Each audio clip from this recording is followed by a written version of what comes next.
ಆಯ್ತು, let me ask you one question. ನೀವು experience doctor ಅಂದ್ರೆ ಹ್ಯಾಂಡ್ಸ್ ಆನ್ ಎಕ್ಸ್ಪೀರಿಯನ್ಸ್ ಇರೋ ಡಾಕ್ಟರ್ ಹತ್ರ ಹೋಗ್ತಿರೋ, ಲೈಕ್ ಅವರಿಗೆ ಆಪರೇಷನ್, ಸರ್ಜರಿ ಅಂಡ್ ರಿಯಲ್ ಆಗಿ ಪೇಷಂಟ್ಸ್ ನ ಹ್ಯಾಂಡಲ್ ಮಾಡಿರೋ, ಟ್ರೀಟ್ ಮಾಡೋ ಡಾಕ್ಟರ್ಸ್ ಹತ್ರ ನೀವು ಸಜೆಷನ್ಸ್ ಅಥವಾ ಒಪಿನಿಯನ್ ತಗೋತಿರೋ, ಅಥವಾ ಡಾಕ್ಟರೇಟ್ ಡಿಗ್ರಿ ಇರೋ ಒಬ್ಬ ಬುದ್ಧಿವಂತ ಅಂತ ಹೇಳ್ಬೋದು, ಅವನಿಗೆ ಯಾವ ಪೇಷಂಟ್ಸ್ ಟ್ರೀಟ್ ಮಾಡೋ ಎಕ್ಸ್ಪೀರಿಯನ್ಸ್ ಇರಲ್ಲ, ಬಟ್ ಅವನು ಡಾಕ್ಟ್ರೆ, ಇನ್ನೊಬ್ಬ ರಿಯಲ್ ಹ್ಯಾಂಡ್ಸ್ ಆನ್ ಎಕ್ಸ್ಪೀರಿಯನ್ಸ್ ಇರುತ್ತಲ್ಲ ಅವರು ಡಾಕ್ಟ್ರೆ. ಸೊ ಯಾರ ಹತ್ರ ಹೋಗ್ತೀರಾ? ಯಾರ ಹತ್ರ ಹೋದ್ರೆ ಬೆಟರ್? ಸೊ ನಿಮ್ಗೆ ಗೊತ್ತಲ್ವಾ ಆನ್ಸರ್ ಯಾರ ಹತ್ರ ಅಂತ? ಯಾರು ಗ್ರೌಂಡ್ ಲೆವೆಲ್ ಅಲ್ಲಿ ಎಕ್ಸ್ಪೀರಿಯನ್ಸ್ ಇರುತ್ತಲ್ಲ, ಹ್ಯಾಂಡ್ಸ್ ಆನ್ ಎಕ್ಸ್ಪೀರಿಯನ್ಸ್ ಇರುತ್ತಲ್ಲ, ಅವರಿಗೆ ವ್ಯಾಲ್ಯೂ ಜಾಸ್ತಿ. ಯಾಕೆ ಅಂದ್ರೆ ಅವರಿಗೆ ಆ ಕಷ್ಟಗಳು ಗೊತ್ತಿರುತ್ತೆ, ಅವರಿಗೆ ಆ ಸಿನಾರಿಯೋಸ್ ಫೇಸ್ ಮಾಡಿರ್ತಾರೆ. ಅದೇ ರೀತಿ ಫಿಟ್ನೆಸ್ ಅಲ್ಲೂ ಕೂಡ ಜಸ್ಟ್ ಸರ್ಟಿಫಿಕೇಶನ್ ಇದ್ರೆ ಆಗಲ್ಲ, ಆಯ್ತಾ?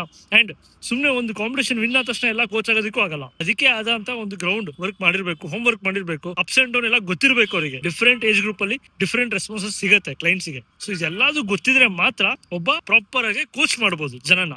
ಇಲ್ಲ ಅಂದ್ರೆ ನೀವು ಸುಮ್ಮನೆ ಏನಂತಲ್ಲ ಸರ್ಟಿಫೈಡ್ ಕೋಚ್ಗಳೇ, ಬಟ್ ಲ್ಯಾಕ್ ಇಲ್ಲ ನನ್ನ ಪ್ರಕಾರ. ಯಾಕಂದ್ರೆ ನೀವು ಕೋಚ್ ಮಾಡೋದಕ್ಕೆ ಹೋದ್ರೆ ಒಳ್ಳೇದಾಗೋದಕ್ಕಿಂತ ಅನಾಹುತಗಳೇ ಜಾಸ್ತಿ ಆಗುತ್ತೆ. ಎಲ್ಲದಕ್ಕೂ ಶಾರ್ಟ್ ಕಟ್ ನೀವೇ ಡಾಕ್ಟರ್ ಹೋಗ್ಬಿಡ್ತೀರಾ. ಸೊ ಹಾಗಾಗಿ ಡೀಸೆಂಟ್ ಫಿಸಿಕ್ ಮುಖ್ಯ ಆಗೇ ಆಗುತ್ತೆ. ಯಾಕಂದ್ರೆ ನೀವು ಎಷ್ಟೇ ಮಾತಾಡಿ ಲಾಸ್ಟಿಗೆ ನೀನ್ ಏನ್ ಮಾಡಿದ್ಯಾ, ನೀವೇನ್ ಅಚೀವ್ ಮಾಡಿದೀರಾ, ನಿಮ್ಮ ಫಿಸಿಕ್ ಇಲ್ಲ ಆದ್ರೂ ಪರವಾಗಿಲ್ಲ, ಸ್ಟ್ರೆಂತ್, ಸ್ಕಿಲ್ ಅಂದ್ರೆ ಕ್ಲೈಂಟ್ಸ್ ಗೆ ನೋಡಿದ ತಕ್ಷಣ ನಿಮ್ಮ ಮೇಲೆ ರೆಸ್ಪೆಕ್ಟ್ ಬರಬೇಕು. ಬರೇ ಸರ್ಟಿಫಿಕೇಶನ್ ನಾಲೆಡ್ಜ್ ಒಂದೇ ಅಲ್ಲ, ನಿಮ್ಮ ಡಿಸಿಪ್ಲಿನ್, ನಿಮ್ಮ ಸ್ಟ್ರೆಂತ್, ನಿಮ್ಮ ಸ್ಕಿಲ್ ಏನಾದ್ರೂ ಒಂದ್ ಇರಲೇಬೇಕು.